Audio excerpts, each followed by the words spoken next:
Hello my lovelies, this is Sonar Wave with another review, and today I'm looking at the new Kingdom Warpath Cybertron Kingdom Deluxe class Warpath. Now I only know two versions of him, the G1 version and Transformers Animated. I don't read the comics and I'm not a gamer, so I've not actually played any of the games where he might have been in them. So I don't really know any other versions but those two. And he was one of the priorities on my list. He was number 2 for Wave 1. My number 1 was obviously Cyclonus. He wasn't available, unfortunately. I'm hoping I can get him this week, if I'm lucky. They have started showing up here in Australia. Toy World, I believe, has them. I think people are saying they're finding them in Big W now. But your best bets, if you're not getting them off EB Games or Zing or any other online retailers, your best bets are Target or Kmart at the moment. I think Maya has them as well. I'm not sure. Maya and Toiled both apparently are now stocking the Studio Series Leader Class 86 Grimlock as well, if you're looking for him. I don't live near either one. One's a good hour drive from me and the other one's a good 2-hour drive from me at the least. So for me it'll either be luck if a friend finds one for me who lives closer to one of them, or waiting until the Big W toy sale in, I think it's July. Yeah, I think it's July they usually do that, June, July. And hoping that it pops up then like they did last year with, I think it was Studio Series Jetfire and the Studio Series Megatron, the one with the cowl over his head. And they also had Skylinks as well, obviously. So I'll be interested to see what they have this year for the toy sale. There's been no word yet on the Commander class or the Titan class. There's rumours abound about who, what we're getting for each one. I'm hoping the Titan is the Ark. That'd be pretty cool, and it'd actually probably be fairly well in scale with my Unicron that I'm getting. No, I won't be reviewing Unicron.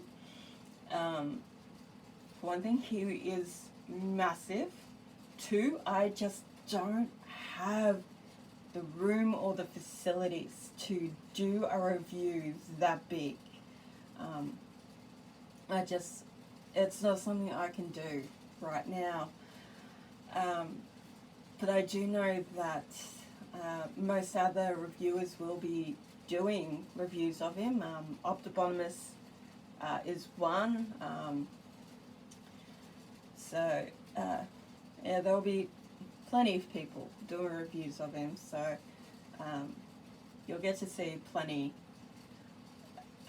when he does hit Western Shores. And the date seems to be varying. Hasbro saying end of March.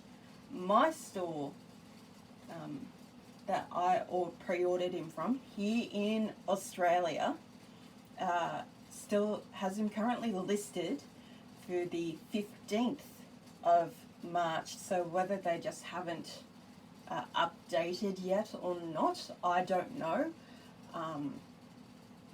All I can do is keep an eye on that. I hope it doesn't come earlier. I actually hope it is much later because it gives me time to finish paying him off. Is an expensive figure and will be the most expensive one I actually own. Actually, he will be the most expensive figure at all that I own, even more expensive than any anime figure I actually have, and I've got some that are $300 and $400. So there you go. Actually, I've got a majority that are $300 to $400. My hobbies are not cheap in the least, but it makes me happy. That's all I care about. I'm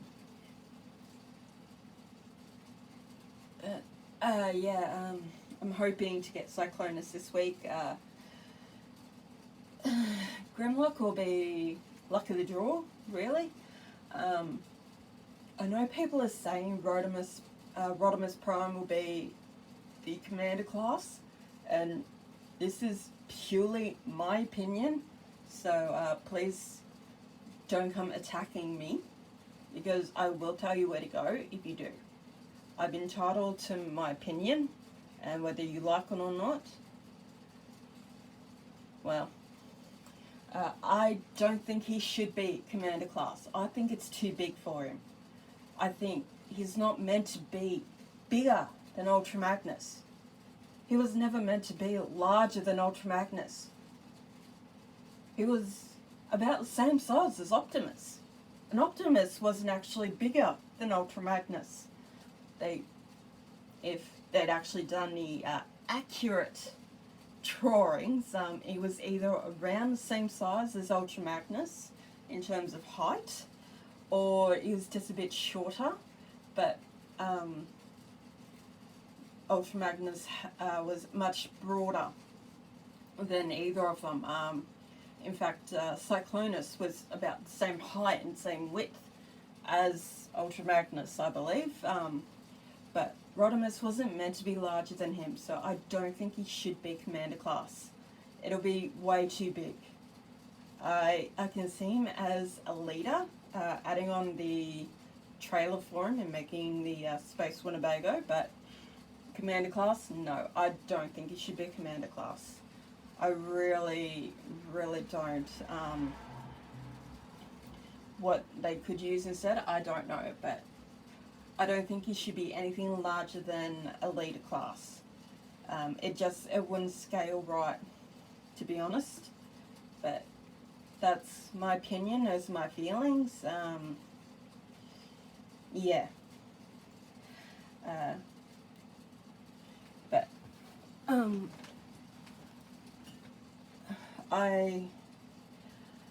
this is in fact the second Warpath toy I now own. As you can see, I've got the this isn't the original G1 toy. This is the, I want to say it's the current reissue of the G1 toy. They just started popping up here in Australia within the last, I think, 6 to 12 months. Sometime last year they started showing up. Started with the Legion class, and then we got Optimus without his trailer, and Soundwave and his cassettes, which I do have. I'm not actually going to take them out of their boxes. I think I'm going to leave them as is, and I'm going to make a nice display out of them.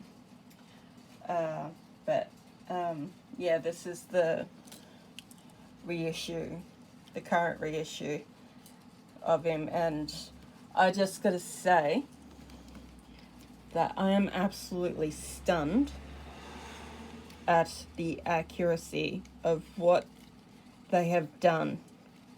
Really, like, first with Siege, and then with Earthrise, and now with Kingdom, and even the 86 line. They're just knocking these forms out of the park. They are stunning. They are beautiful. They are mini masterpieces. So if you want masterpiece and you can't afford it, these are the closest you can get at the moment to masterpiece accuracy. 'Cause they are stunning and they look amazing. And Hasbro has just been knocking out goals with these guys. Yes, obviously, you know, each one does have issues here and there, but overall, what they've been doing with the WFC line is stunning. and you know, it really is a great time to be a Transformers collector. Yeah, the exclusives are a pain in the ass to get, and they are incredibly hard. But when you do get your hands on stuff, it's just like, wow, oh my god. So, for me, the good outweighs the bad. And I know a lot of people complain about this little piece here.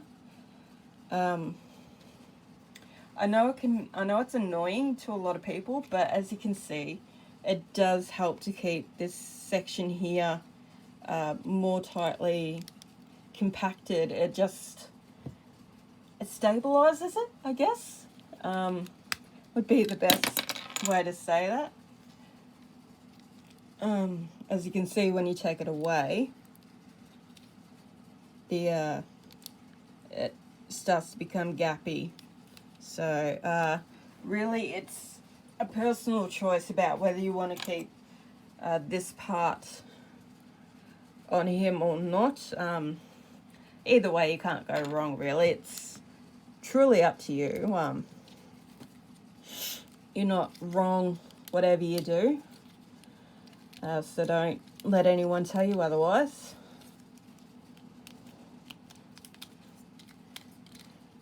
I've not actually transformed him much, I have to confess. I'm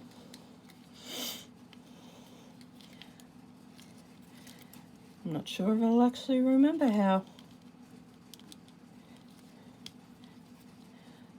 This is, I think, my second time. I want to say this is my second time transforming him. So, yeah.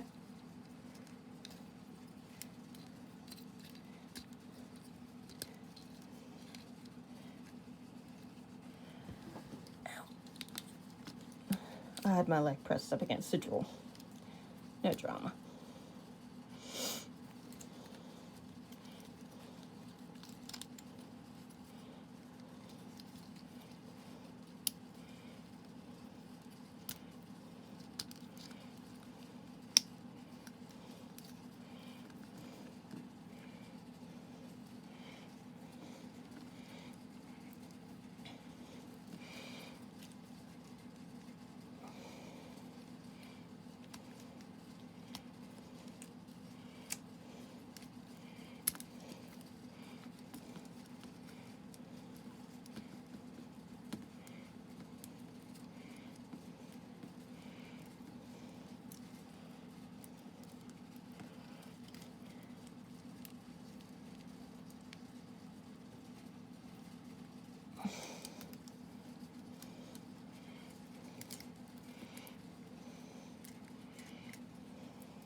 This is what happens when I try to do stuff when I'm tired.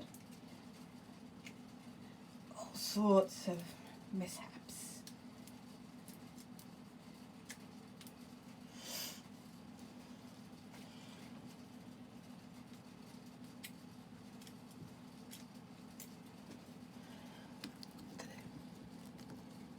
If you do want a proper detailed version of how to transform him, Optibotimus has reviewed Warpath, and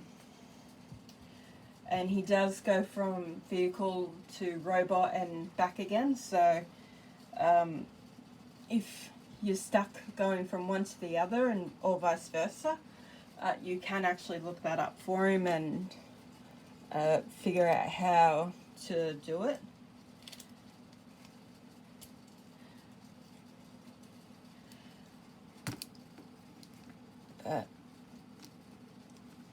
I absolutely love the way he looks. The extra bit of kibble doesn't bother me. I know it bothers a lot of people, but I tend to be rather apathetic towards most stuff.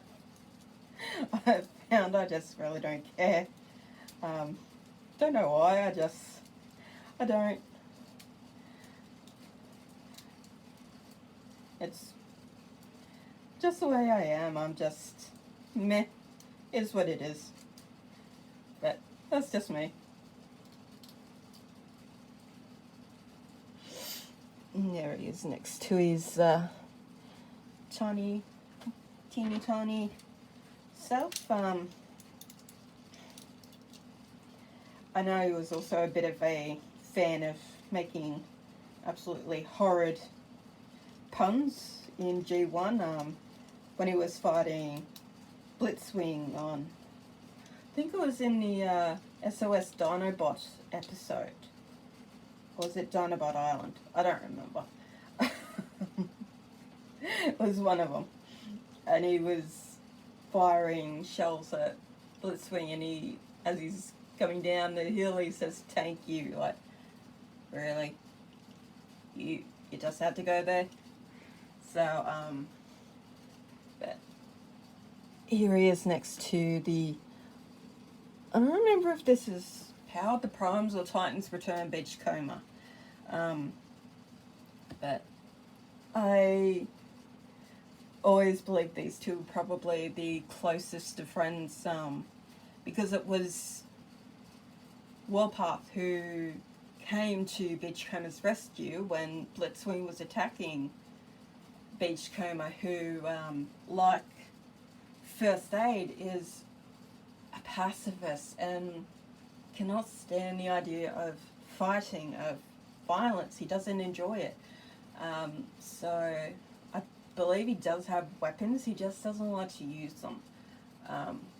And dealing with Blitzwing, that would have been hard for someone like him, so it was Warpath to the rescue in that regard. And a lot of people are complaining about his size and about how he's so small. Well, here's the thing. The original Warpath, which this is based off, he was a mini-bot. He was small. Yes, he was on the largest side of the mini-bot scale, like Cosmos, but he was still small. He was still a mini-bot. He wasn't meant to be very large. Neither was Cliffjumper, neither was Bumblebee. Huffer, he's not going to be much bigger. He's going to be about the same size. And if we ever get any of the other mini-bots, they're all going to be around the same size too. Some might be a little bigger, some might be a little smaller. Because they're mini-bots, they're supposed to be tiny. I think the other ones smaller than them were the cassettes. So, I don't get that. But hey, I digress. I don't know that I've actually got any issues with him. None come to mind. As I said, I'm rather apathetic to most of it. I really don't care. I just enjoy them. There is the odd one that comes along where I think, this could have been done better, that could have been done better. But about 80-90% of the time, I just don't care. I love them. I've loved every single one so far. The only one I'm probably going to have issue with is Kingdom Ultra Magnus. Him, I'm not sure about. I feel that they could have done a lot more, especially with the alternate mode. The original one was based off how his form looked in the 2001 Robots in Disguise cartoon. That's what the Siege form was based on. I feel they could have done a lot better with Kingdom and making it look more Earth mode. They could have done so much better. It looks like they just half-assed it, but I'd have to wait and get it in hand or see someone's review of it to make an accurate decision about whether I'd get him or not. I've got both the Siege and the Netflix versions of him. I think the Netflix is currently my favourite. I feel the colours are just better, in my opinion, but I love the version in general. So that's just me. But I've talked at you guys long enough. I apologize for making another very long, very boring video of me just rambling about anything and everything. Thank you for listening at all, for watching this at all. So stay safe, stay kind, and I'll catch you guys on the next one.